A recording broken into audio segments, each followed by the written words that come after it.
Welcome back to CBC's World Cup Control Center in Mexico City. It's halftime at Universitario Stadium in Monterrey between Poland and Morocco. Now let's take a closer look at the countries that make up Group F in this competition. The sixth group is centered in Guadalajara and Monterrey. The Universitario Stadium in Monterrey is at the lowest elevation in the competition, 500 meters above sea level. Monterrey, the third largest city in Mexico, will be the site of Poland's first three games. The Polish team, one of the favorites, they placed third in Spain in '82, thanks in large part to the brilliance of Zbigniew Boniek. In a game against Belgium in the '82 Mundial, Boniek fired a hat trick. And Poland expects more of the same from him in '86. He starts with the mighty Juventus team of Italy in '85 with Sampdoria this year. And here's a look at his second goal against Belgium in '82. Then Boniek completes the hat trick, displaying all of his technical abilities and instincts.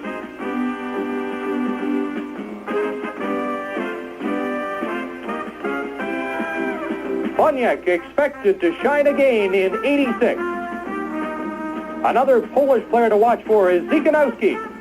At just 23, he has progressed rapidly, and in 1985 was named the Player of the Year in Poland.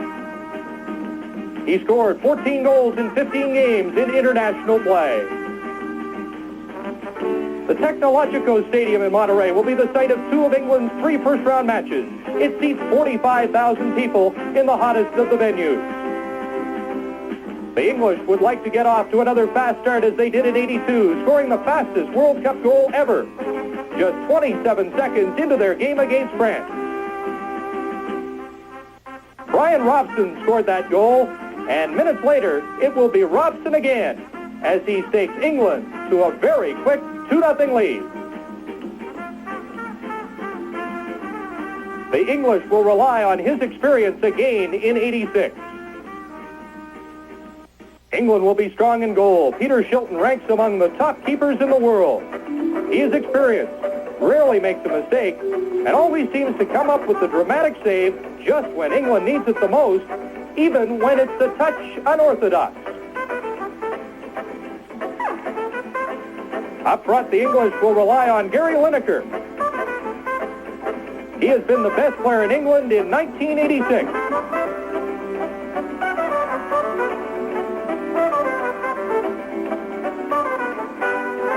Against Turkey at Wembley Stadium, Lineker scored 3 goals to complete England's qualification for Mexico. Lineker suffered a wrist injury against Canada a week ago, but he will play with a cast on his left arm. And England will count heavily on his scoring touch. The English did not lose a game in the qualifying round, and they'll be trying to improve on a less than impressive World Cup record since their victory in 1966. Portugal will play 2 games in Monterrey.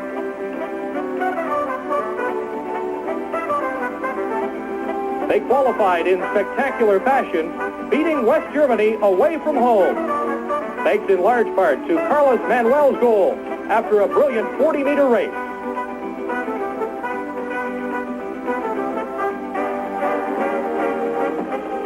Manuel is a strong midfielder who can set the tempo of the game for Portugal. Another look at his powerful shot.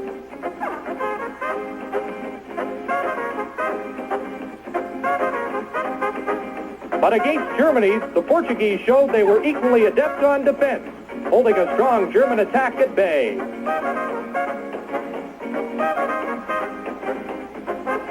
Among the other players to watch for in the Portugal lineup are Paulo Futra, a young striker with a bright future in Portugal.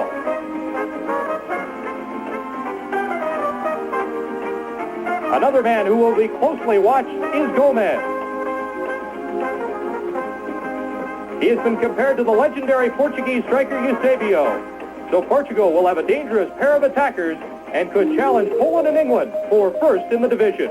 Guadalajara will be the site of a Group F match between Portugal and Morocco on June 11th. The Moroccan team coached by Brazilian Jose Faria, and he expects a great deal from his team in Mexico. At this level of play, it's rare to see a goal from 35 meters out, but that's exactly what you see from Moroccan striker Tamoumi.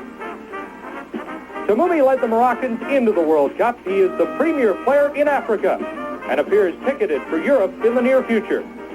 His shot can embarrass any keeper in the world. It's the second time that Morocco has qualified for the World Cup.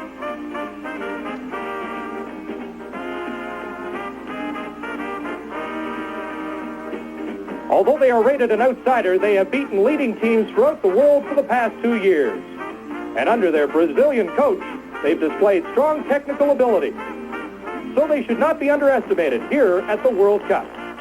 So in Group F, Poland and England are the favorites, but Portugal and Morocco are expected to challenge. And a very interesting Group F match comes your way tomorrow after your local late news. It will be Portugal and England, and I know you'll want to be with us for that game. It's halftime between Poland and Morocco.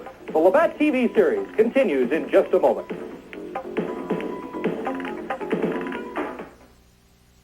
We're living every day in a special way, and we like Budweiser. In the whole wide world. That great Bud taste keeps coming through. This Bud's for you, for all you do. This Bud's for you.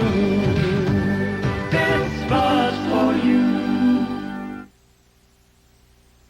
We thought the goal-scoring blitz that we saw earlier today might have been contagious. Apparently not the case, as Poland and Morocco are scoreless through 45 minutes in their Group F match at Universitario Stadium in Monterey. Well, goal-scoring wasn't a problem earlier today, and we saw two impressive efforts by the Soviet Union and Argentina, both team-wise and individually, and goals weren't a problem for these teams. First, let's see Argentina and South Korea. That's Jorge Valdano with his first goal of the game in the opening 5 minutes, and that set the tone. And so did Diego Maradona, the brilliant Argentinian forward. Off this set piece, gets the ball to Valdano. The header beats the South Korean keeper, and it was 2-0 before the game was 25 minutes old. Early in the second half, in fact, in the opening 5 minutes, it's Maradona again, certainly making up for his disappointment in 82. So Valdano, the first hat trick of World Cup 86. And Argentina had a 3-0 lead. South Korea made it interesting after that. A goal by Park made it 3-1. That's how it finished, though, as Argentina wins their opening game.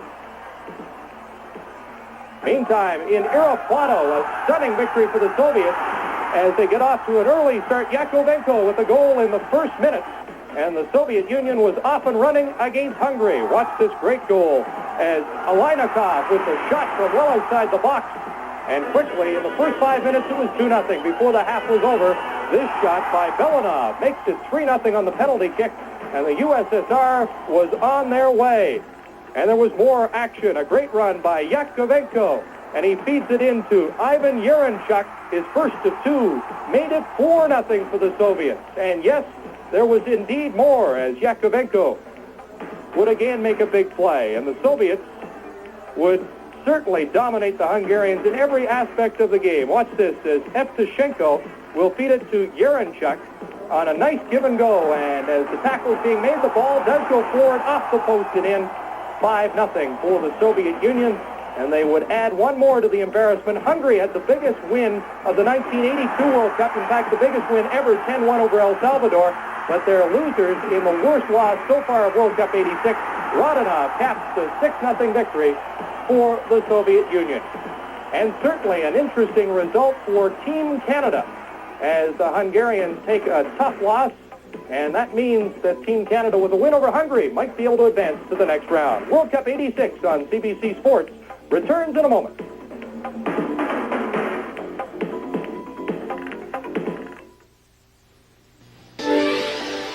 British Columbia. Expo 86, Vancouver, the largest and most spectacular world exposition since Expo 67. Canada hosts the world with more than 40 nations showcasing their incredible achievements in transportation and communication. Come on out! It's marvelous. Come join us! 3-day tickets and information at the Royal Bank. Baseball excitement's in the cards. The Expos on CBC television. Complete coverage of all the crucial matchups. This season, the deck is stacked with ace players. Raines, Dawson, Reardon, Smith, Law, Wallach. It's a full house of a lineup. Grab a bench when the Expos play their strong cards live Saturday.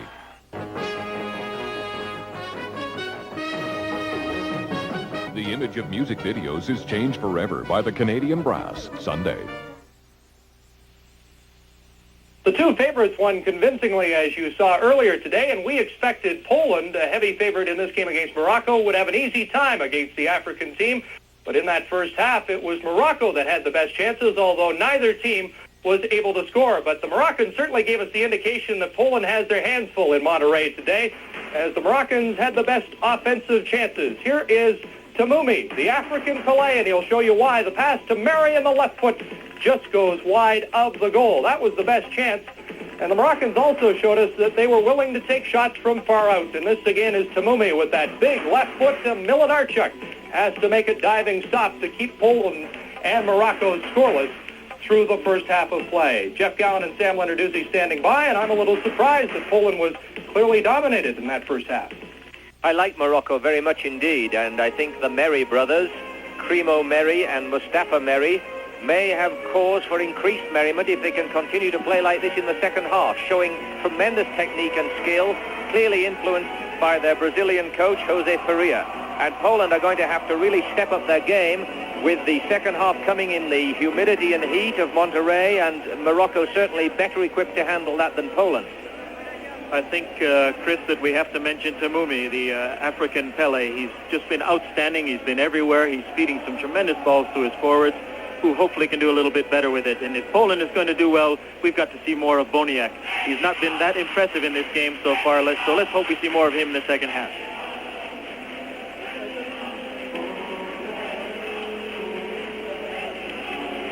All right, gentlemen, we look forward to the second half of this game between Poland and Morocco. The Labatt TV series returns in a moment.